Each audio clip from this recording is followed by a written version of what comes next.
Welcome to the All Around Joe podcast, where we optimize your human performance from my personal experience as an athlete, coach, and all-around self-improvement junkie. All right, guys, we are on the All Around Joe podcast here, and this is all about intermittent fasting, why, how, and how much you should be doing your intermittent fasting.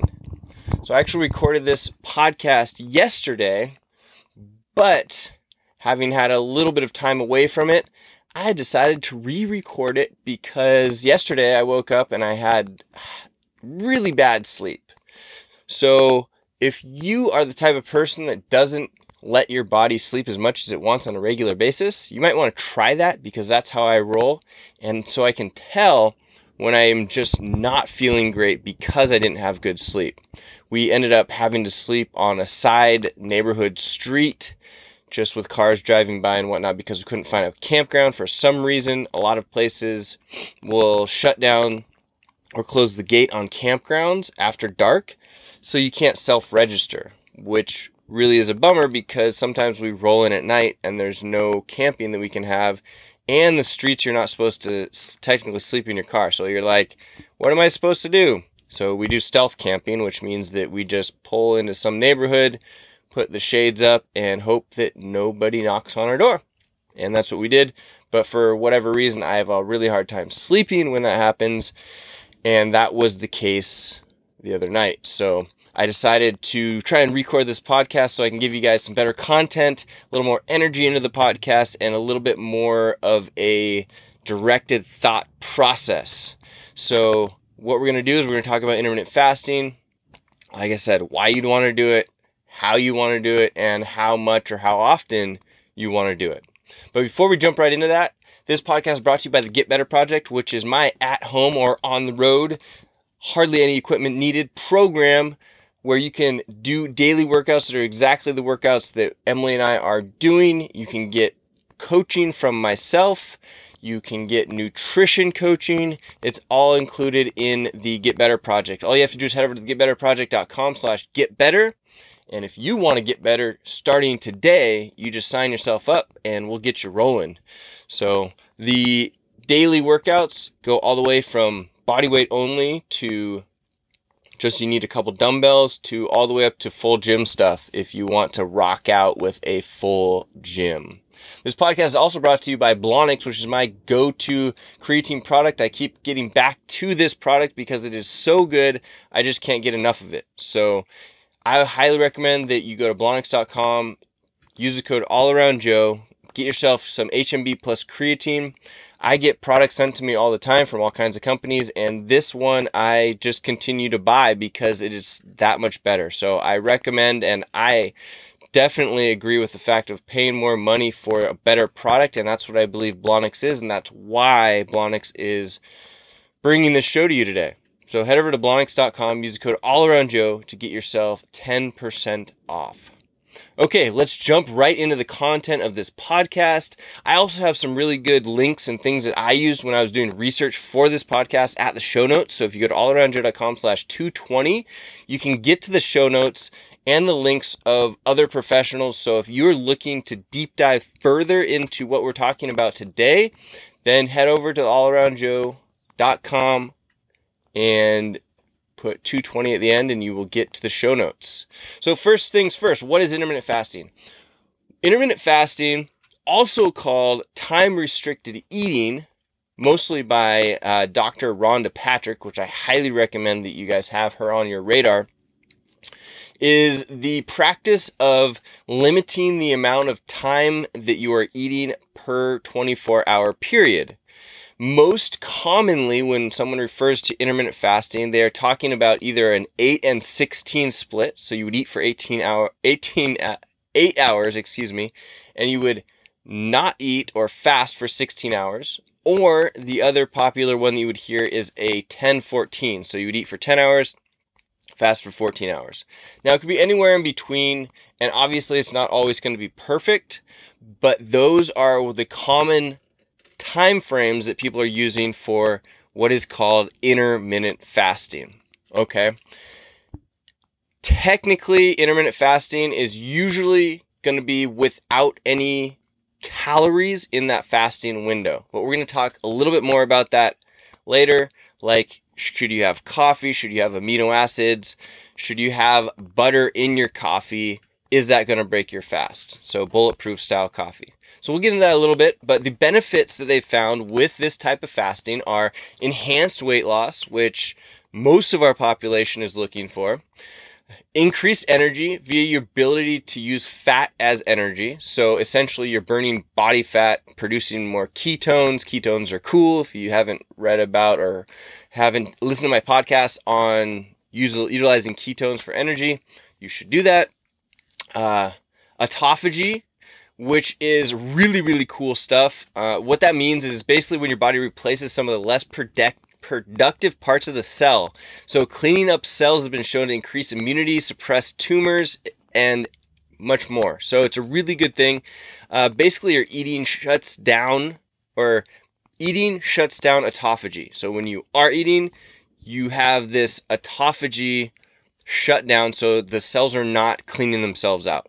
So when you're fasting, it enhances or kicks up the autophagy, and you get this really great product of having new fresh cells. I mean, as you know, probably, if you don't, this is good for you. Our bodies replace themselves constantly. I forget how many months it takes to basically say that we have a completely new body, but there's certain parts of our body that are replacing themselves at a much faster rate and a slower rate. So it depends on what cells we're talking about, but we're constantly replacing ourselves. It's like the skin that I have right now is going to be completely different skin next year. So if you think about that, it's pretty interesting to think about the aging process then, because each time our cell replaces itself, it actually comes back less good as the last time, and that's why we age. It's an interesting thing. So if you could figure out how to make the cell come back exactly as it was before, then we wouldn't age. And it's kind of getting into this autophagy thing where like the cells are getting rid of the junk that they don't need or are less productive, and that's what autophagy is. So it's good stuff. We also have reduced insulin resistance, and this is great for type 2 diabetes. So what we want is insulin sensitivity, not insulin resistance. And essentially that's what is happening, or has been shown to happen, is you have increased insulin sensitivity when you're doing intermittent fasting. And last but not least, it lowers the LDL, or the bad cholesterol. So that's also been shown. Personally, I've been doing some sort of intermittent fasting for about 2 years now. I originally got into it because I was doing the Inside Tracker blood testing, which I still do, and I recommend that you do it. If you want to get 10% off, use the code allaroundjoe at insidetracker.com. So they had recommended it for decreasing fasting blood glucose numbers, which I've never been in the too high, like worried about it so much, but I know that there's a lot of research that shows you want your fasting blood glucose numbers to be nice and low, and that is going to help you with longevity. And intermittent fasting, as you can see with insulin sensitivity, would help that out. So that's why I've been playing around with it for quite some time, and it's been just coming up more and more. So I wanted to do more of a deep dive into this. And just so you guys know, I'm getting my information from a couple of really good sources here that I recommend that you check out. Like I said earlier, Dr. Rhonda Patrick is really great at giving you information on this. Ben Greenfield has some awesome stuff on fasting and intermittent fasting. I even got some information from the Bulletproof blog. And then last but not least, James Clear had some interesting information as well. So those are the people that I'm giving shout outs to, that I did deep dives into their information for this particular podcast. And if you want to get to the links that I actually used, or where I did my research, you can find those on this blog post by going to allaroundjoe.com/220. All right. So what does a diet setup look like for intermittent fasting? And then here's what I use on a regular basis. So at like 10 a.m., or let's say I'm going to get up at like between 7 and 8 a.m. And then around 9 or 10 a.m. I'm going to work out. And then about between 12 and 1 p.m. would be when I have my first meal. Okay. And for me, what that would look like would be a green shake or a salad. So like a kale salad with some chicken, some cheese, some green goddess dressing. And then wait a couple hours and I might have 3 to 4 eggs, a cup of oatmeal, some blueberries in the oatmeal.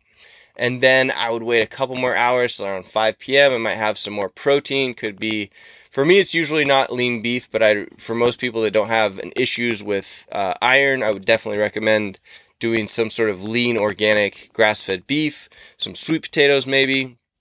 7 p.m. I might have a plant-based protein shake. At 8 p.m., a veggie sausage with some butternut squash noodles, which are freaking fantastic. We get those at Whole Foods. Highly recommend them.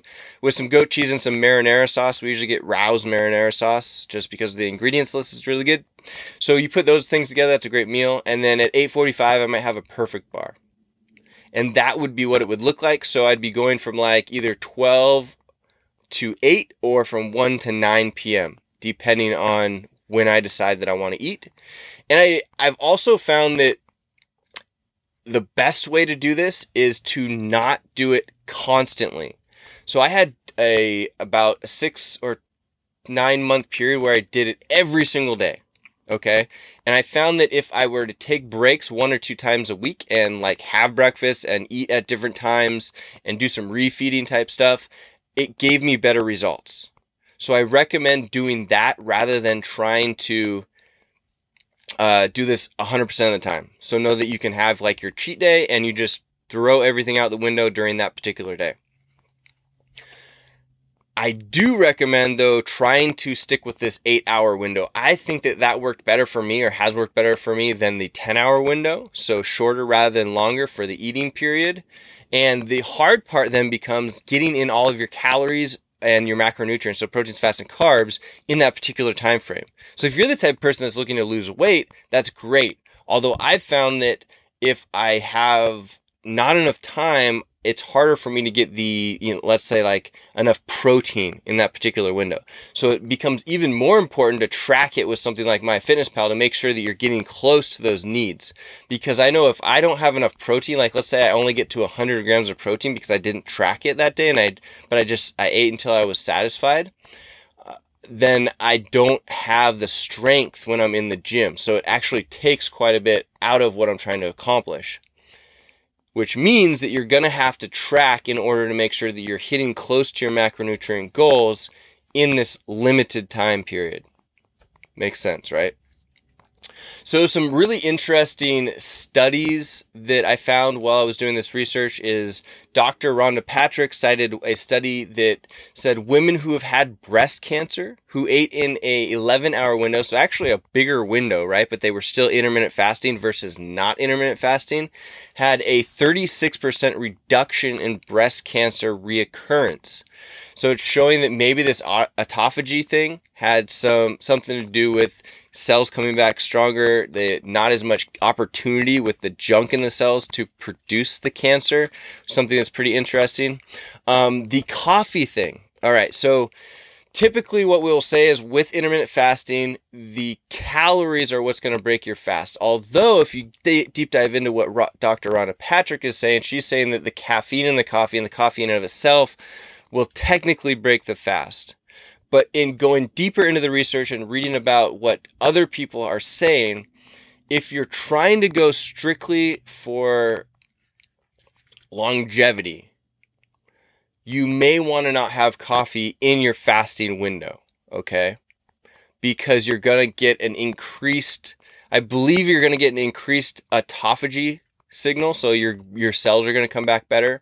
But there's also some information showing, and Ben Greenfield agrees with this, that it's going to increase your fat burning potential if you do have coffee in that fasting window, and that because there are no calories, that technically you're not breaking your fast. So there are some interesting things that are happening here, and the conclusions are that they need to do more research in order to really understand what is happening. They don't 100% know, but majority of the people are saying that they're getting better results by having coffee during the fast than not having coffee during the fast.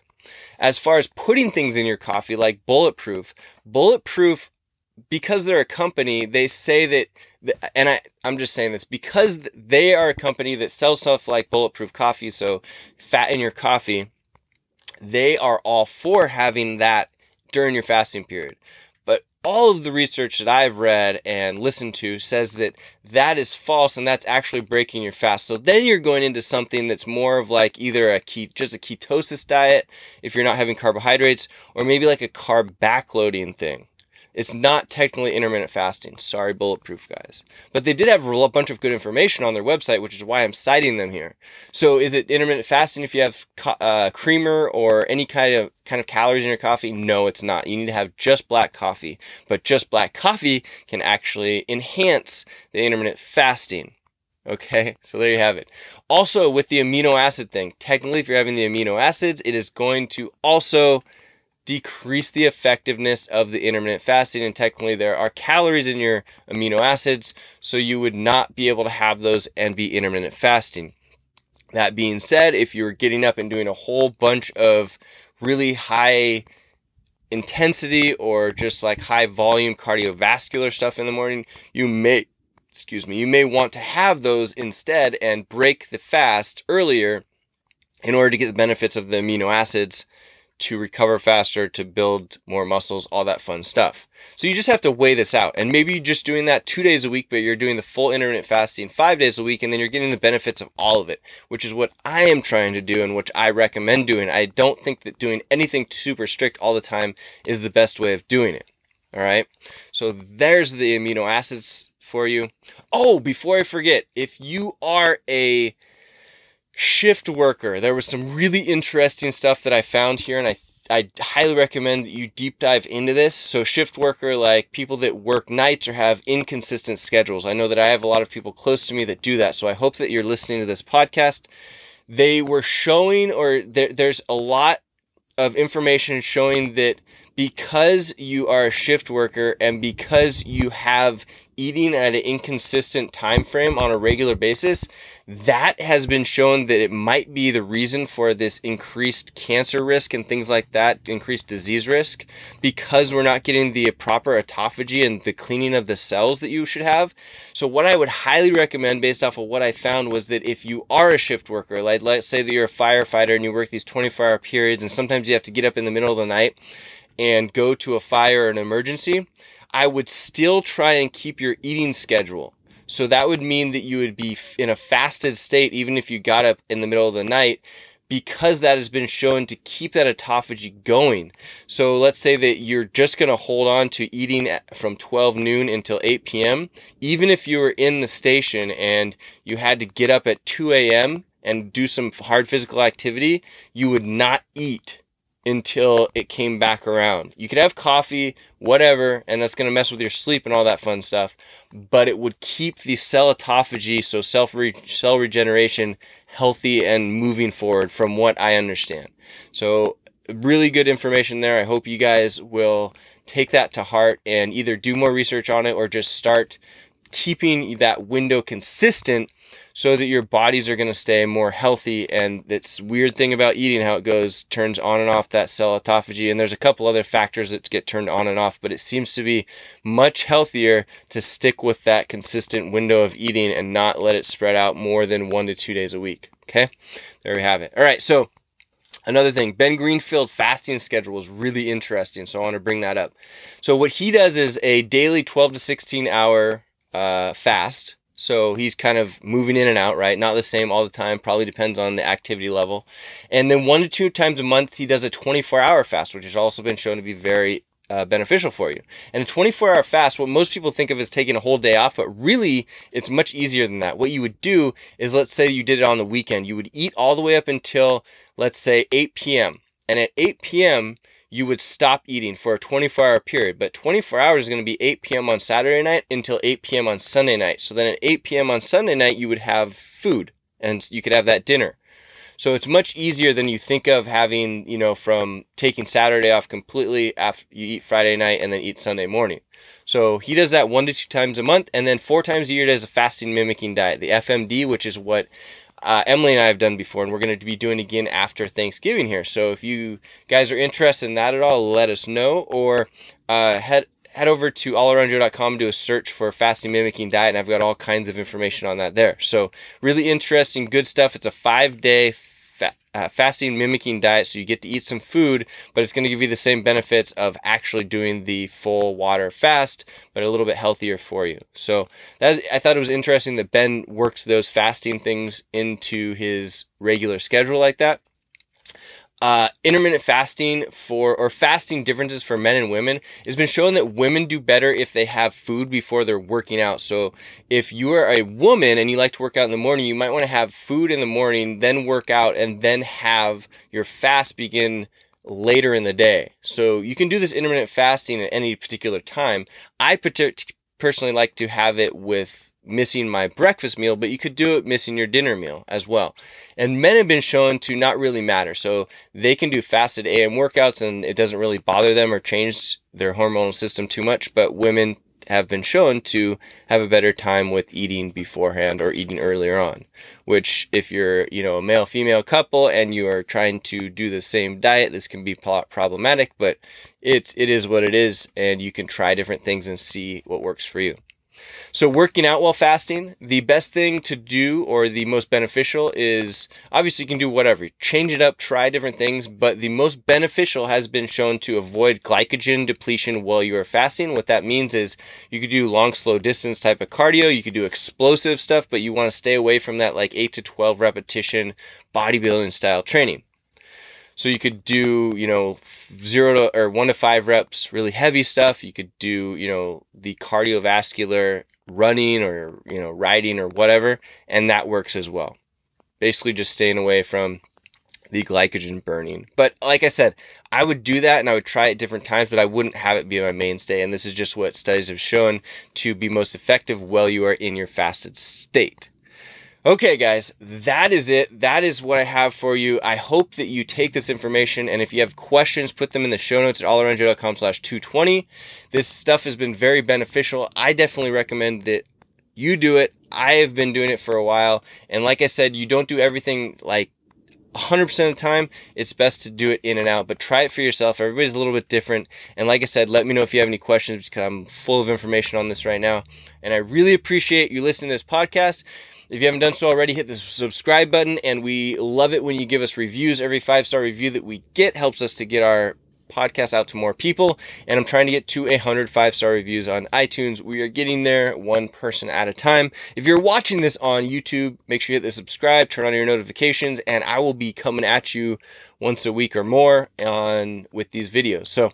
And podcast. Yeah. All right, guys. Again, thank you so much for listening. If you haven't done so, make sure that you're on my Feel Good Friday email list. You can get signed up for that just by going to allaroundjoe.com, and I send out an awesome email about what I'm up to every single Friday. In fact, I've got to go and get one of those written up right now.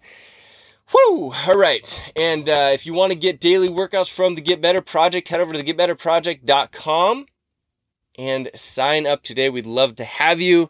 It is my at-home online workout program, and we are crushing it, getting new people signed up all the time, and we'd love to help you get better today.